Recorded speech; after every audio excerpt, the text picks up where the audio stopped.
aucune de ces envolées vers l'arrière. Et puis tout à coup, voilà que ça vient comme des rafales. Quand j'attendais, sur cette petite table dans la cave, avec mes feuilles de papier à dessin, ayant à faire soit le fameux marchand de marron, ou la cafetière posée sur le buffet, je restais, j'attendais qu'une autre main vienne et trace le bec ou l'anse de la cafetière. Personne ne venait. Mon père, quand il entrait, me disait « Qu'est-ce que tu fais? Tu rêves ?» Je lui disais « Je devrais dessiner ça. Je ne peux pas y arriver. » Une fois, c'est lui qui m'a dit « Je vais te faire juste un morceau du couvercle, et puis après tu feras tout le reste en dessous. » Ça m'avait beaucoup aidé. Ici, je ne peux pas. Je ne peux attendre de personne qui me trace un morceau de couvercle. Ce qu'il y a, c'est que j'ai tellement perdu de ma peau. J'ai comme râpé, limé, usé tous mes os. Et des moments où je me sens pas vieux, usé, où il y a si peu d'éveil en moi. Ça dure un temps. C'est comme si je quittais mon corps, c'est comme si je m'en allais avec les chiennes me promener en l'ayant laissé lui ici. Tout à coup j'ai peur de moi. Je me lève, je vais dans le petit atelier à côté, là où je trouve souvent, non pas le calme, mais parce qu'il est de dimension beaucoup plus réduite, je trouve ce que je ne pourrais pas nommer. Une table, un fauteuil, un divan. À la table, je m'arrête, je me pose très peu de temps, je vais vers le fauteuil, je reste là à regarder les murs blancs. À ma gauche, quelques livres, je n'y touche pas. Je me relève encore une fois, c'est sur le divan que je vais m'allonger. Là, ça va. Je regarde les poutres, je n'ai plus ce que j'ai eu il y a des années. J'ai autre chose. Pourquoi est-ce qu'on fabrique tout le temps autre chose? Est-ce que ça s'appelle ça fabriquer, ou est-ce que être artiste, c'est avoir en soi une plante qui monte, comme les ronces, qui essaye, comme je l'ai vu tout à l'heure, d'atteindre l'autre bord du ruisseau. Les ronces avaient poussé, ici, à droite, une pierre ou une branche par-dessus le ruisseau se présentant, la ronce va naturellement dessus, pour aller sur l'autre rive. Est-ce que moi, c'est comme les ronces, une tentacule qui est lancée vers le bras droit, une autre à l'intérieur vers le bras gauche. Si elle prend, elle tient. Si elle tient, elle pousse. Ce serait ça, ces inventions que l'on se procure, et qui, quand on se met à une table, ressortirait. Ou ce serait, on s'allonge, on regarde le plafond, puis on ferme les yeux. Sous les paupières, il y a encore des morceaux de plafond. On entend des bruits, puis plus rien. Les oreilles, elles aussi, se ferment. On descend comme dans le rêve où je descendais dans un puits. C'était peut-être le puits qui est ici dans la cour. Le seul puits que j'avais connu avant, c'était ce trou dans la cave. C'était l'oncle qui m'avait dit, c'est comme un puits, mais l'eau n'est pas bonne. Ici, je suis resté fasciné par ce puits. La corde, avant d'atteindre avec le seau au bout le niveau d'eau, devait se dérouler sur au moins une dizaine de mètres. Je voyais le fond. Quand le seau touchait l'eau, ça brillait. Le seau brinque-balaye avant de se coucher complètement et de se laisser lentement emplir. À ce moment-là, je sentais dans ma main, dans la poignée, comme un raidissement, un effort, un poids. Le seau était plein. Je le remontais lentement. Arrivé sur la margelle, je le revidais. J'entendais le bruit que l'eau faisait en retrouvant l'eau du puits. C'était un déchirement de papier. C'était plein de bruit et d'écho. Je redescendais mon seau, tout doucement. Je comptais le nombre de tours de manivelle que je devais faire. J'arrivais à 31. Le seau se brinque-ballait encore une fois. L'anse du seau tapait sur la chaîne, sur le crochet de la chaîne. Je ressentais à nouveau la petite secousse. Il était en train de s'emplir et cette fois c'était fait. Je sentais une bonne résistance. Je recomptais. 1, 2, 3, 4, 5. Tour de manivelle après tour de manivelle.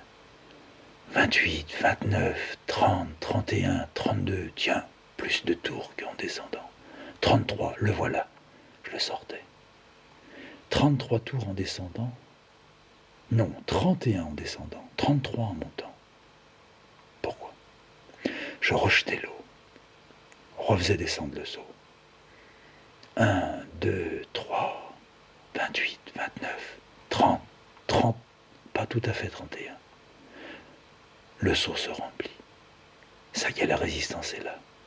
Il est bien plein. Je le remonte. Je compte. J'arrive à 28, 29, 30, 31, 32, 33, 34, le voilà. Comment se fait-il? Est-il possible que pour descendre le seau, il y ait... Admettons que chaque tour fasse 1 mètre. C'est faux. Ça ferait 31 mètres, et en remontant, 34 mètres. Dans mon dessin, comment est-ce que je fais? Je me suis surpris quelquefois à compter, pas les petits carrés, les petits traits, les petits 8 et les 0 écrasés. Idiot. Dessinateur, quand il arrive qu'on me demande « Vous êtes vraiment un dessinateur, vous vous sentez dessinateur ?» Je ne sais pas quoi répondre. Je dis c'est vrai que ce qui sort de moi, c'est du dessin. Être dessinateur, qu'est-ce que ça peut être dessinateur? Mais je ne peux pas devant les autres dire qu'est-ce que ça peut être dessinateur.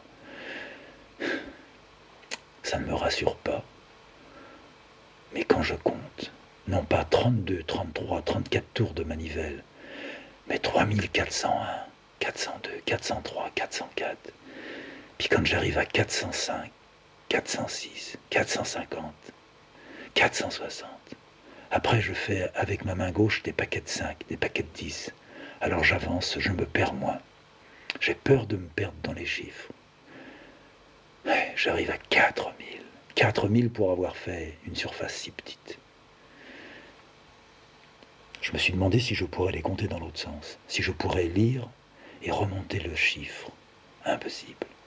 Je suis venu quelquefois dans le même trait donner 3 coups de griffe, 4 coups de griffe. Ça arrange tellement un craie que de le surcharger, que de lui donner un petit coup de gomme en haut et un petit coup de noir en bas. Un trait tourne complètement. Personne ne peut voir ça, ça n'intéresse personne. Ça ne peut intéresser que quelqu'un qui, comme moi, n'est pas dessinateur et fait du dessin.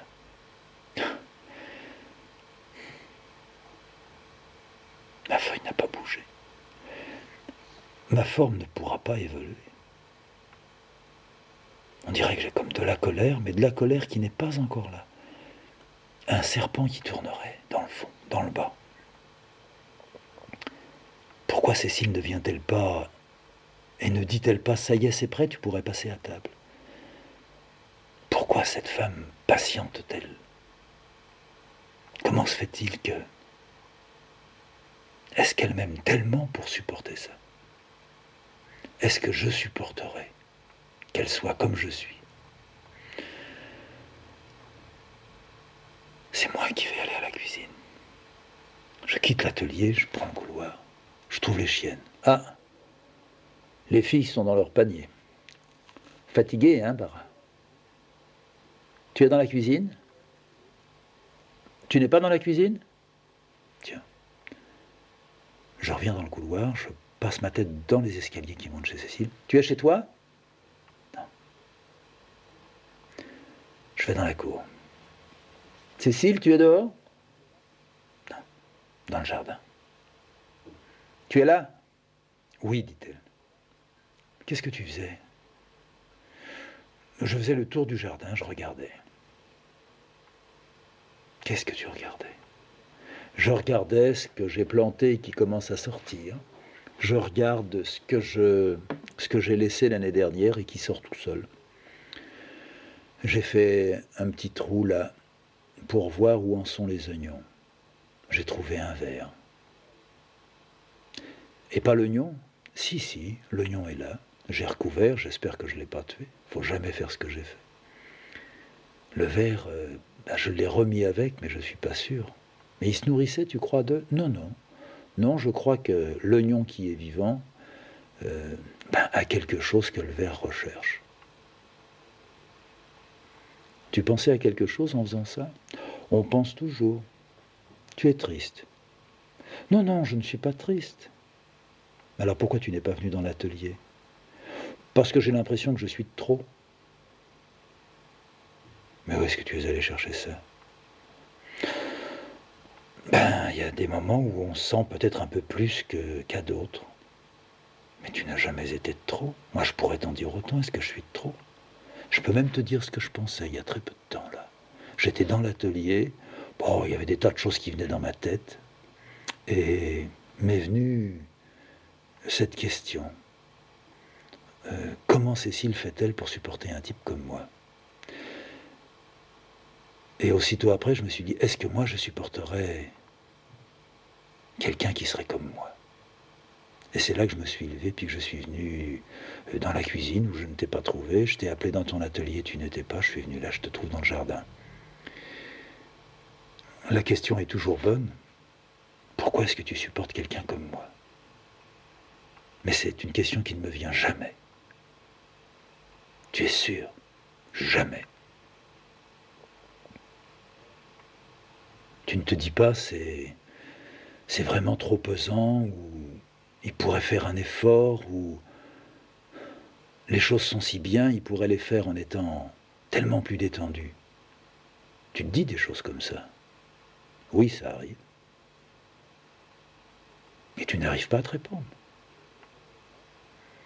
Je me réponds que tu as besoin de ça et que c'est bien dommage. Voilà. Mais tu es gentil. Tu as faim? Non, je n'ai ni faim, ni rien. Tu te dis ce que je ne me dis même pas. Pourquoi avoir besoin de ça? J'ai certainement tellement besoin que je ne sens pas que j'en ai besoin. Ça vient tout seul. Je veux te poser une question. Oui, je t'écoute, Cécile. Tu n'essayes jamais de chasser quand ça vient chez toi. Mais si, j'essaye de chasser. J'essaye de chasser en me mettant à mon dessin. Tant que j'ai mon dessin, tout peut être chassé. Tant qu'il y a disons comme ça, tant qu'il y a un intérêt, ce que j'appelais à la coup les choses mauves et violettes, ce qui était ici quand dans le fauteuil je m'asseyais puis que je me trouvais aussi assis dans l'autre fauteuil face à moi, quand je parlais de la glace. Ouais. Dans ces moments-là, j'avais beaucoup de mal à résister. Mais petit à petit, je suis arrivé à faire comme une traction. Tu sais, quand on était enfant, moi je n'arrivais jamais à faire ça. Toi, je suis sûr que tu n'y arrivais pas non plus. Jamais. Les barres parallèles, les anneaux, la perche, la corde, j'étais toujours la petite fille la plus mal notée en gymnastique. Et ben moi j'étais aussi le petit garçon rudement mal noté. Je montais sur 1 mètre, 1,50 m et puis c'était tout. J'avais découvert seulement une chose, qu'une petite fille aurait pu découvrir aussi. J'aimais bien monter après la perche, pas après la corde, après la perche. Parce que je la serrais contre mon sexe et ça me donnait une érection. Ça me faisait bander. Et là, je ne pouvais plus ni descendre ni monter. De toute façon, je n'aurais pas pu monter plus haut. Mais je ne pouvais pas faire ça quand il y avait les autres qui attendaient en dessous. Alors, il m'était arrivé une fois ou deux de m'échapper puis d'aller dans le préau où il y avait les perches et les cordes et d'essayer. Voilà, c'est tout ce que je pouvais faire. Mais on ne parlait pas de nous avec nos problèmes d'anneaux et de perches. Tu me disais, est-ce que tu ne peux pas? Moi, je te dis, je peux quand j'ai de l'intérêt. C'est cette perte d'intérêt qui est pour moi, c'est pas un handicap, c'est une maladie. J'ai sans doute envie de me mettre à ma table, de dessiner, sans doute. Et si c'est pas ça, c'est de faire, je sais pas moi, une étagère, un meuble. Non, d'un seul coup, plof, tout s'arrête. Plus envie de rien. Et même plus envie de m'embrasser. Ah oui, tu as raison. Je n'ai plus envie de rien. Si ça dure un peu trop longtemps, j'ai rapidement des idées qu'on appelle des idées noires dans la tête. Je me dis ce que je me disais à la coup.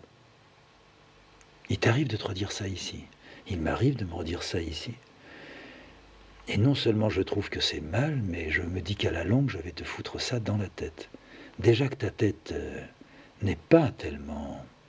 Enfin, elle est comme la mienne. Elle a sa solidité, mais c'est une solidité que les autres trouveraient une sacrée fragilité. Et nous, ce que nous trouverons solide chez eux, c'est ce que, au fond, nous savons comme étant vide.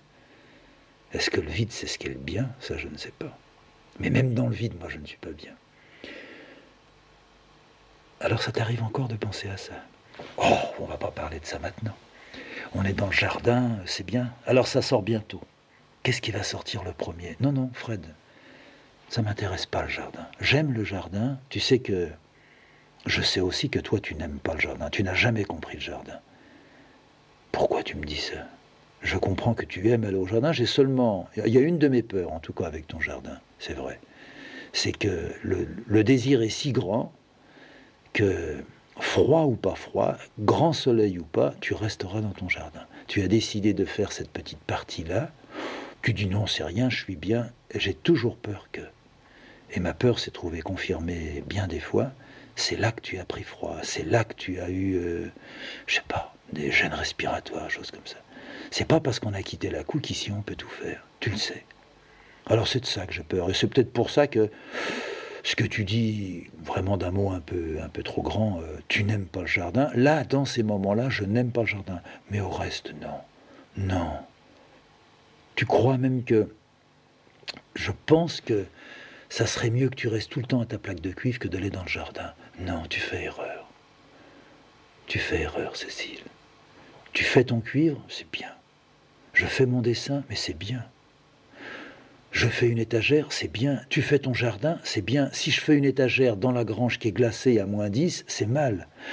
Si tu fais ton jardin, pas à -10 bien sûr, mais si tu fais ton jardin et qu'il y a un plein soleil chaud qui te tombe sur le dos, c'est vrai que je suis bête, mais je n'oublie jamais que tu as été une malade et que ça peut venir te reprendre vraiment là où tu ne t'y attendras le moins, en plein plaisir de jardinage.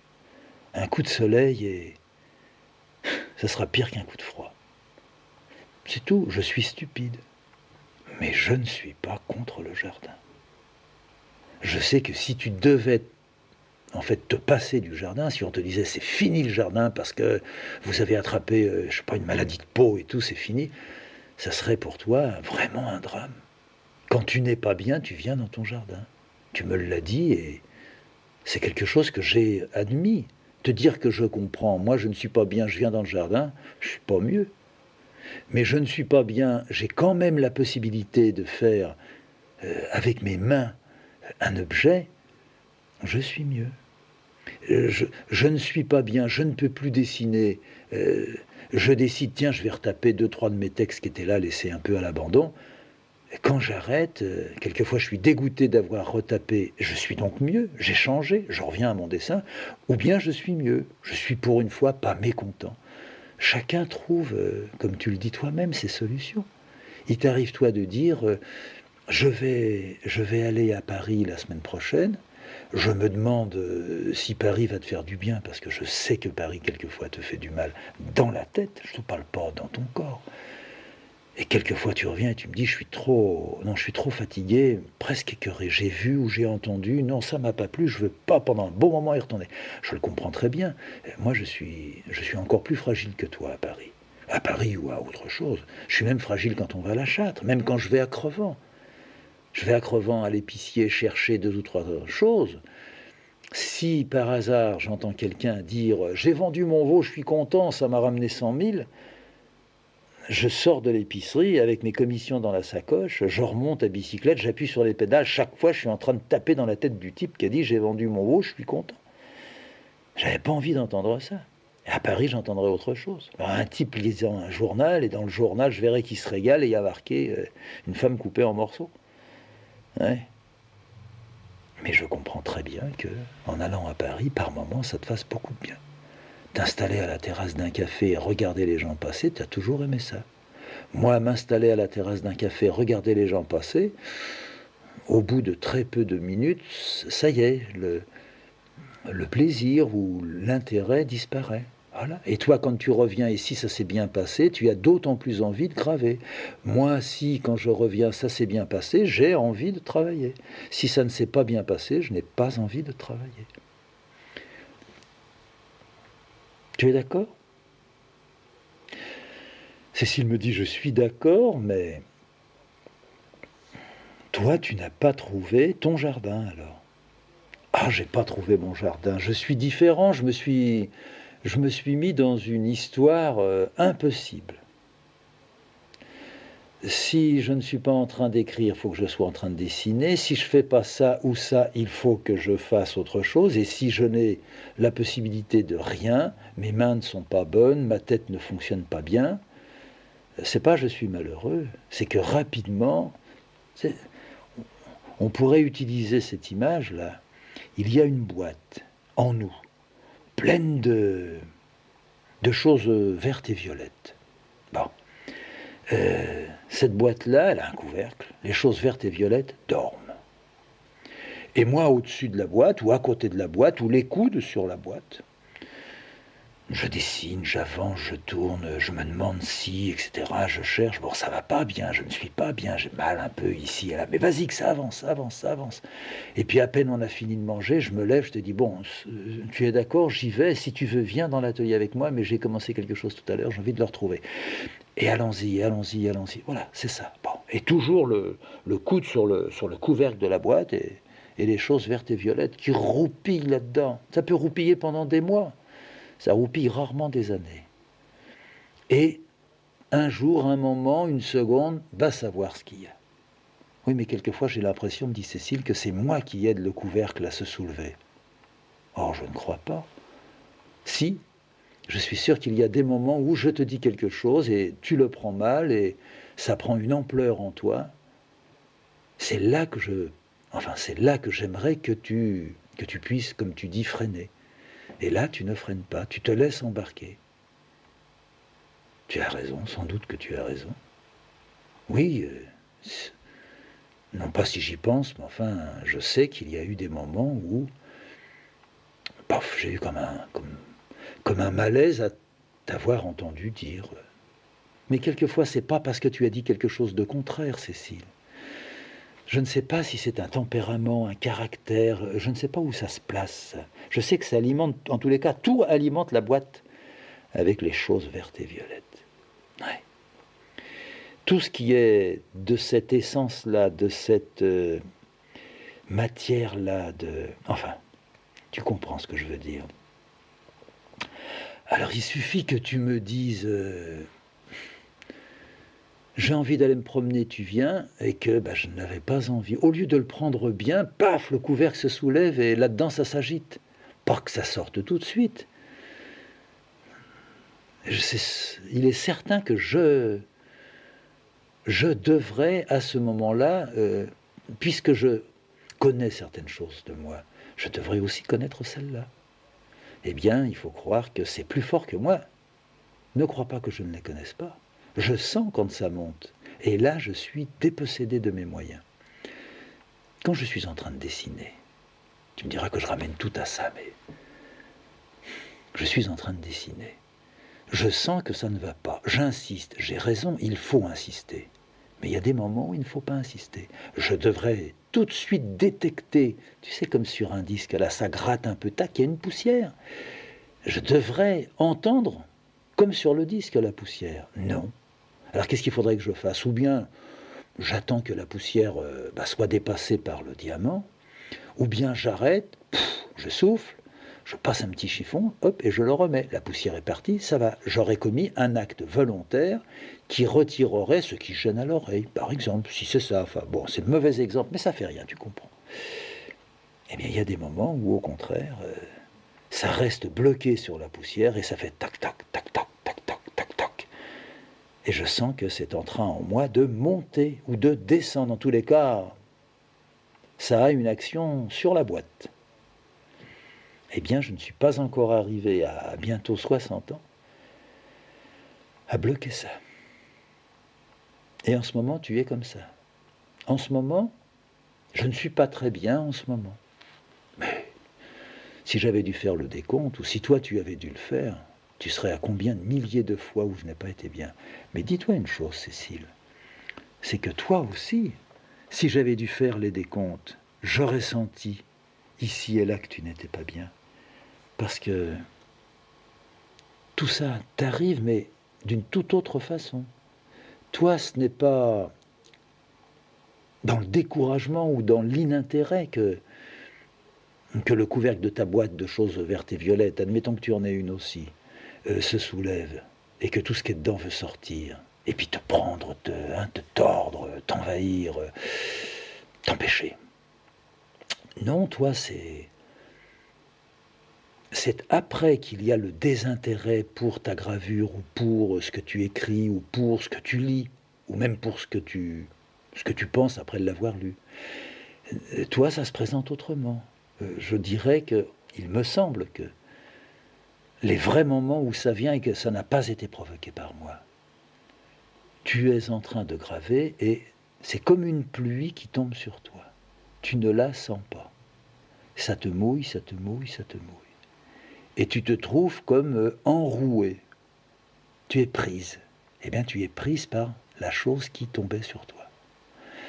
Et dans ces moments-là, tu dis oh, j'ai pas tellement envie de graver aujourd'hui, ça a mal marché. Le lendemain, tu dis non, ça n'a pas très bien marché non plus. Oh, puis ça ne m'intéresse pas. Dans le fond, ce que je fais, c'est tellement absurde, ça n'a pas de sens. Ça y est, tu es parti. Moi, je le vois, bon, trop tard. Et tu n'as pas réussi à le bloquer. Tu vois bien qu'on ne réussit pas à bloquer. Alors, la raison pour laquelle c'est venu, tu as repensé ou tu n'as pas repensé, ça. À quel endroit aurait-il fallu appuyer sur la touche pour arrêter ton appareil? Ça. C'est comme ça qu'arrive un accident de voiture. Hein.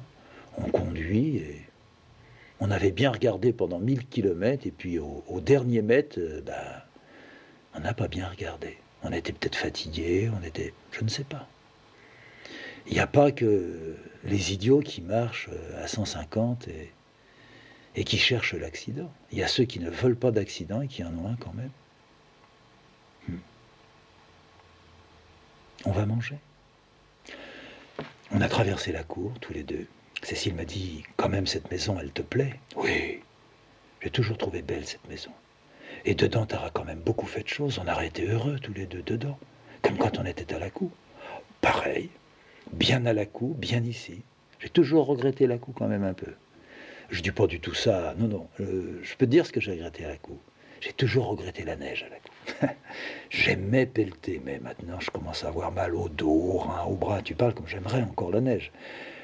J'ai toujours aimé la neige. J'ai toujours aimé dans l'atelier la neige qui tombait puis qui calfeutrait l'atelier. Mieux que si je l'avais fait avec des tonnes de coton, tu vois. J'aimais bien être là-haut. Oh, j'étais un peu comme dans le ventre de de la terre. Puis toi, tu montais, puis on buvait un thé, une tasse de café. Il y avait le gros Stéphie. Tu sais, je n'ai jamais oublié Stéphie. Et moi non plus, dit Cécile. Oui, mais Stéphie avait une présence. Ben, Moujik en a une aussi. Ah, Moujik est adorable, comme on dit. Moujik est un bon chat. Sirène est une bonne chatte, un petit peu distante avec nous, mais une bonne chatte. Puis Bara et Zaza, bonne bête. Mais on remplace pas Stéphie. Je ne dis pas que toi tu as remplacé Stéphie par Moujik, Mais tu fais vraiment... Ah, vous faites un petit couple tous les deux, là. Hein, c'est tout juste si, je sais pas moi, il se met pas sur tes épaules comme Stéphie faisait. Stéphie, tu te rappelles? J'étais en train de dessiner, je sais pas combien il faisait, mais il devait bien peser dans les 4 kilos, facilement. D'un seul coup, ça le prenait, il quittait la table, il venait vers mon bras, mais je le savais. Je dis, ça y est, il va se mettre là-haut. Et il se mettait comme un coussin sur mes épaules. Il était lourd. Il ronronnait, et en même temps qu'il ronronnait, il bavait un petit peu dans mon cou.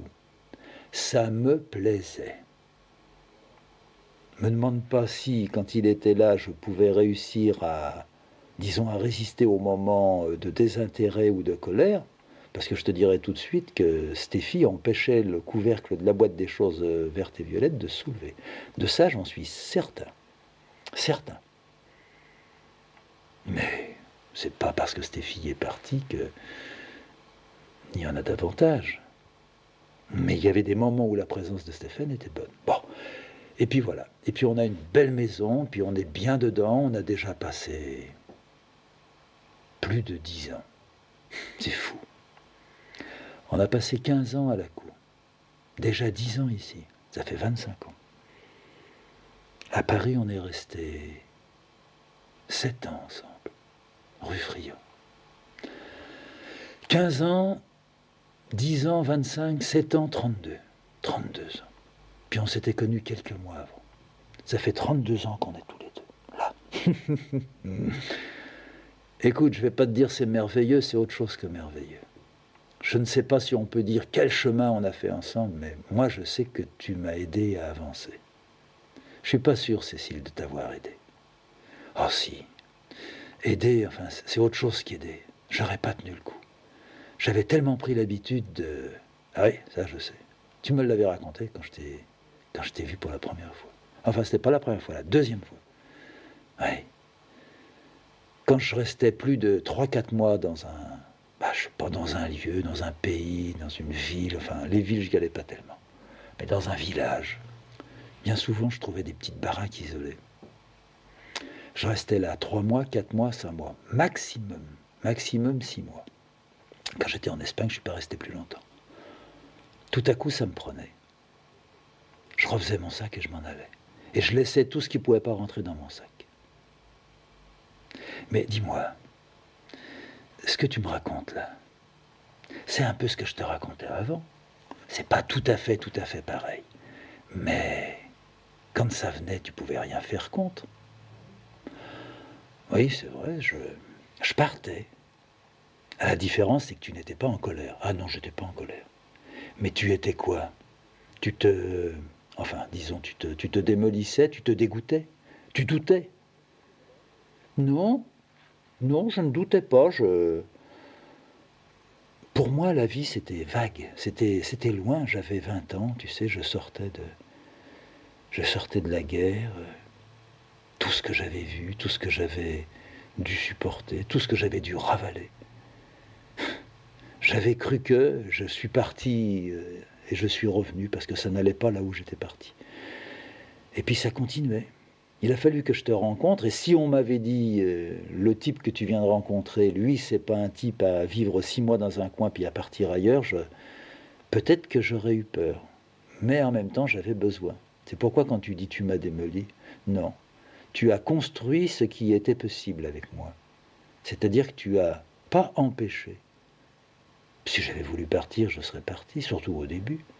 Ah, tu me diras qu'au début, 6 mois après, j'étais malade. Mais après, ça aurait pu aussi revenir, ça n'est jamais revenu. Et c'est pas parce que j'avais été malade que je n'aurais pas eu cette envie de repartir ou ce besoin de repartir. Non. J'avais compris ce que tu disais, enfin ce que tu disais en travaillant, en faisant. Tu me montrais, tu me prouvais que, à force de fuir, on ne fait rien. Et j'avais quand même besoin, non pas de me prouver que je pouvais faire quelque chose, mais je savais au fond de moi que c'était pas en prenant des croquis, en les gravant, et puis en repartant. Non, j'étais pas à la poursuite des croquis. Non, ce n'était pas en fuyant. C'était en m'arrêtant quelque part et en creusant. Tu disais, toi, il faut creuser. Ça, je l'ai, je l'ai admis. Je le savais avant, mais je ne pouvais pas le faire. J'ai pu le faire parce que tu étais là. Ben alors tu l'aurais fait avec un autre. Non, je crois pas. Ne dis pas ça. Je ne sais pas comment ça aurait été si... Non, je vais jamais penser dans cette direction-là. Jamais. Je suis avec toi, je suis heureuse d'être avec toi. Je suis heureuse quand je sais que tu travailles. Là où je suis le plus heureuse, dans la journée, hein, c'est quand je t'entends avec de la musique, que je reconnais la musique, que j'entends le disque arriver au bout, et que j'entends que le disque recommence ou que le disque est retourné et continue à se dévider. Là, je suis heureuse parce que je me dis, ah, il écoute, il travaille, il veut entendre jusqu'au bout et il est pris dans son travail. Là, je suis très heureuse. Ou bien quand tu dis, viens, on va aller quelque part, on va passer une après-midi quelque part. C'est pas souvent, mais là, je suis heureuse. On sort, on mange un gâteau, on boit un peu de thé, on revient à la maison, on retrouve toute notre ménagerie. Quand je rentre et puis que je vois les deux chiennes sauter, crier derrière la vitre, et puis les deux petites perruches qui sont là avec leurs yeux bleus, et puis qui ouvrent la gueule quand elles nous voient, on les entend pas crier parce que les autres elles gueulent tellement que ça empêche.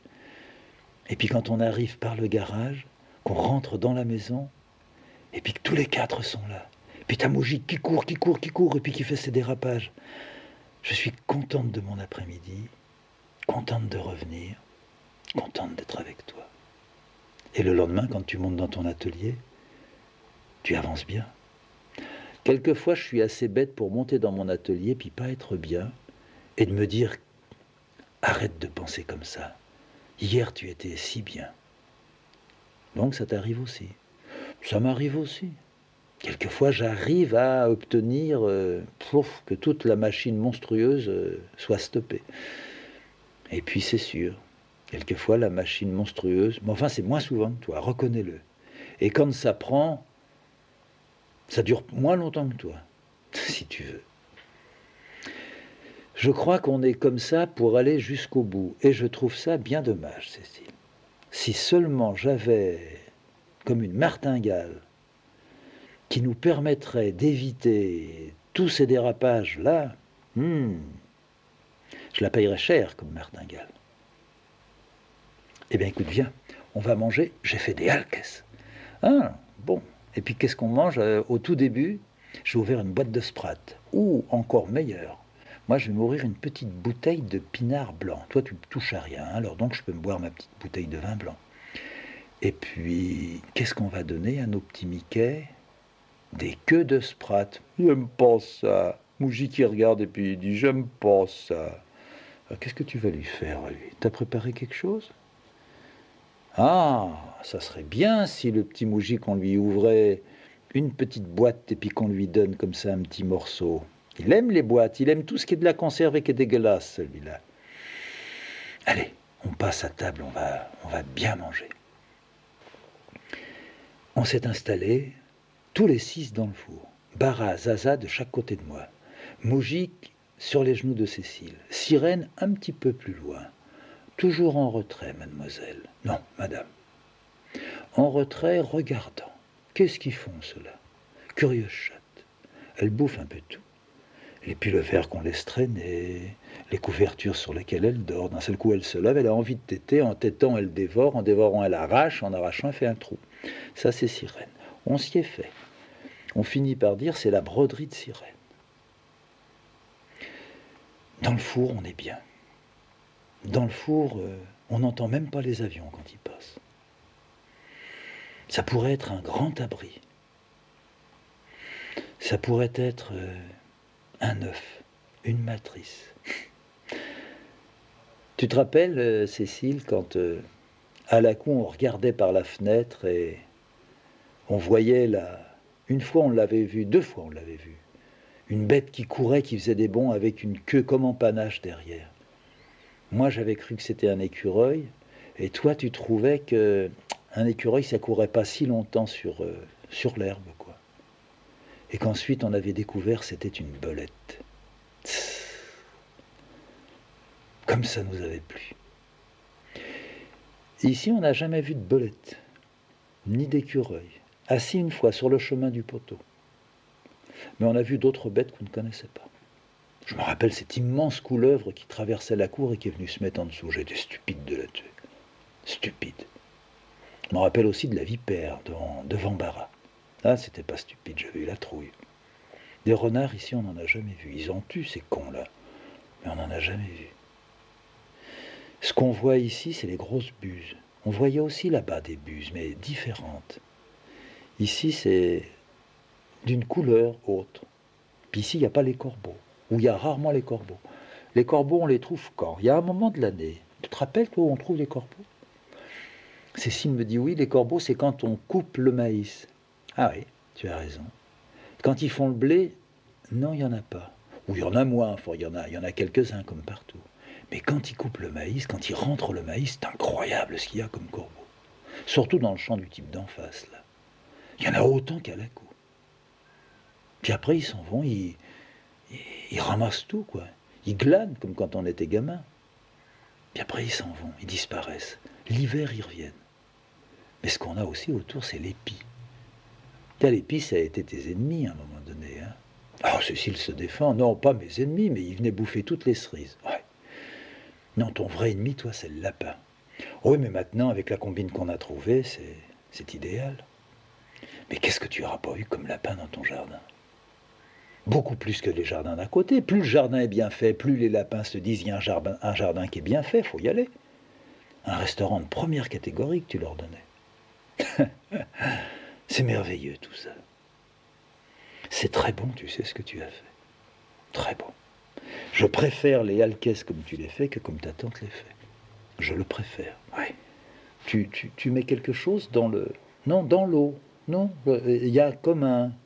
Je sais pas, elle doit foutre que du persil, ça finit par sentir que le persil. Tandis que toi, tu as mis des herbes là. Ah, c'est ça. Beaucoup d'herbes, ça a donné pas seulement un parfum à respirer, mais en goûtant, enfin, tu le trouves aussi, toi. Cécile me dit, c'est pas du tout le goût que les halkès avaient quand on était en Lituanie. Oui, mais parce que là-bas, il n'y avait pas des herbes comme ça. Qu'est-ce que tu aimais manger, toi, quand tu étais en Lituanie, quand tu étais gamine? Qu'est-ce qui te plaisait? Le plus, c'était quoi? Un œuf sur le plat. Tiens, tu aimais les œufs sur le plat. Et puis des halkès, Non, tu n'aimais pas ça. Du poisson, tu en mangeais là? Ah oui, on mangeait beaucoup de poisson. Et puis ce que j'aimais manger, c'était l'anguille fumée. Ah, ça, j'aimerais pas. Ah, tu as tort, c'est très bon. De l'anguille fumée. Mais que vous trouviez là-bas? Ah oui, beaucoup. Les anguilles remontent jusque là-bas. Pas vrai, mais si. Et alors, c'était vous qui la fumiez? Ah non, non, non. C'était quelqu'un qui les fumait, c'était sa spécialité. Ça, j'aimais beaucoup. La langue fumée, j'ai été longue à pouvoir en manger. Ça me plaisait pas. Et puis quand ma grand-mère, elle faisait mon beefsteak, ah oui, tu me l'as déjà dit, c'était une vraie savate. Bah ouais, elle faisait le beefsteak bien cuit.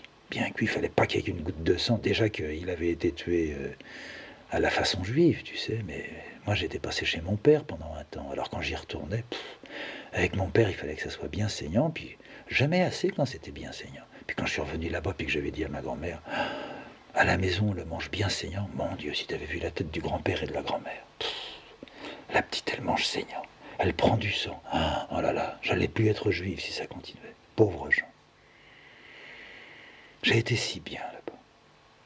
C'est vraiment ton paradis. Ah oui, ça a été mon paradis. Quand je suis revenu en France, ah non, c'était pas possible. Il y avait du bruit, il y avait des voitures, il y avait... Rien ne pouvait, non pas remplacer, mais effacer. Rien. Rien. J'avais que ça dans ma tête. Au papa, les colliers, les bottes en caoutchouc, le tissu, tu peux pas imaginer. J'étais bourré, pas seulement d'images, de tout. De frissons, de sensations, de chaleur, d'odeur, tout.